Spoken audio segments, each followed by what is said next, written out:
Like we said, Parrikar had objected to the cost escalation in 2011 when he was the leader of opposition. When he formed a government budget speech, he said that he needs to augment the projects. Now, common sense says that when any company is paying a bribe of a tune to 40 to 70 crores, knowing that the project will go over the term, the current government term, they will pay some commission to the opposition just to ensure that tomorrow that government comes, they don't face any problems.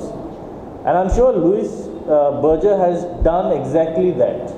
It is impossible to think that any company will pay 70 crores to the government when there is a risk that the opposition can raise that issue.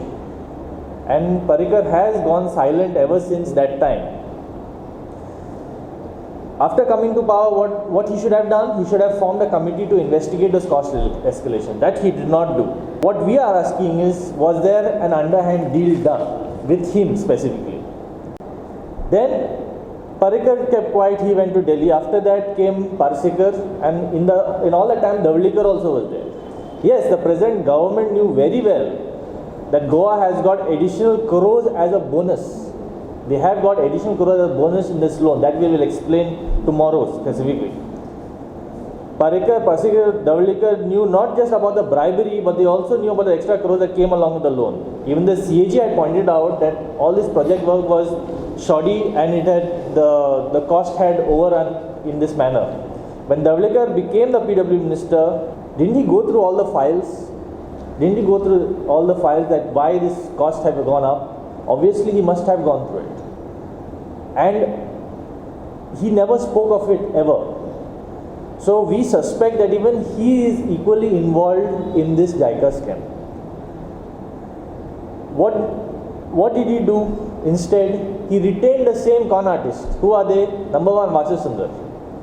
Wachasundar, in fact, was given an extension beyond his retirement that we know. Who else he retained? Chimulkar. He was that time also, he was now also. Vijay Parrikar, who was the surveyor of works in Jica project. He was that time also, he was now also. The finance department was held by Joint Secretary Michael D'Souza. That time also he was there, now also he was there. All these people should be questioned as to how a contract which was given to Louis Berger's consortium, how was it given to them? All these people have to be questioned. Did they find anything fishy there? The government of Goa entered into a tripartite agreement with Jica, the government of India, that is when UPA was there, in 2007. And it was decided that all parties involved would abide by the minutes of the discussion which was spoken of. One of the items of importance was the project director would be the highest authority. That is, would be the highest authority of PWD, which according to PWD would be the Chief Engineer 1. Though the administrative head was the principal chief engineer at that time. This was because the powers of technical sanction and approval were vested with the chief engineer 1. Nowhere was it said that the principal chief engineer is the top post. So therefore, as the project director, the post of project director goes automatically to the chief engineer 1. Why did Davlikar allow the retired official Wachasundar to assume the role of a project head, which is in gross violation of Jica's own mandate? Even after his retirement, they gave him an extension. So first thing they did was, when he was the principal project engineer, they gave him the post of project head. After that, further violation was after retirement. He was allowed to sign checks, take decisions, which itself is illegal. A non-full-time government official cannot have that much financial powers. How can a person who does not have a direct part of the PWD be given financial powers? If that is the case, all payments made through Wachasundar has to be scrutinized. And if they are found fraud, they have to be scrapped as well. We want to question Parrikar and Pasekar. How did both of you, as ministers of personnel department heads, allow this man to continue, Wachasundar to continue?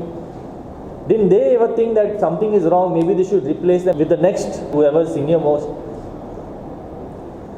If you say that the instructions were given by Jica, this is one excuse they give. How can Jica, who has given the loan, dictate who they want as a project director at various times? So who is it in Jica that is fielding Wachasundar? Who is it in Jica who is in contact with all these people that has allowed Wachasundar to continue? Because that is one of the excuse government is giving, that Jica wanted Wachasundar to continue. Terms and conditions of the contract cannot be changed arbitrarily just because a foreign country or an organization of a foreign country wants you to change it. We have to follow our own rule. And because these rules are not followed, there is obviously a motive behind this deviation, and we all know what it is. So the point is, we want all these people to be investigated thoroughly, not just for the bribery case, but also for all the other possible financial transactions that they could have done through tenders and contracts. Because look at the other side. Does it mean that tomorrow the government can assign anyone as a financial authority, as a financial signatory? Why does Parrikar and Pasekar think as a finance? Why would they allow money to be paid through a retired employee? We are not living in a fascist state. We are living in a democratic state. It has to follow certain rules, and those rules cannot change because a foreign government wants it to. So what we want, why we are demanding again and again CBI inquiry, because to question all these foreign entities, our crime branch is not authorized. They don't have the jurisdiction, and they cannot do it. So that is why, to summon them, to call them, to interrogate them, we need a CBI. It's the CBI job that has who have to do it.